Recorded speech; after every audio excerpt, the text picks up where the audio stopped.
Krisdayanti duduk jadi anggota DPR habiskan uang 3 miliar rupiah. Tidak ada makan siang gratis, perumpamaan itu ada di diri Krisdayanti. Untuk menjadi anggota DPR, ia harus mengocek uang tak sedikit.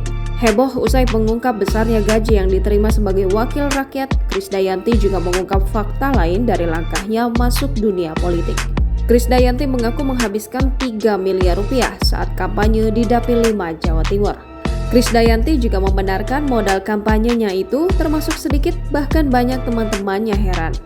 Pelantun mencintaimu itu kemudian mengungkap alasannya tak menghabiskan banyak uang saat mendatangi 471 desa di Malang Raya selama 7 bulan.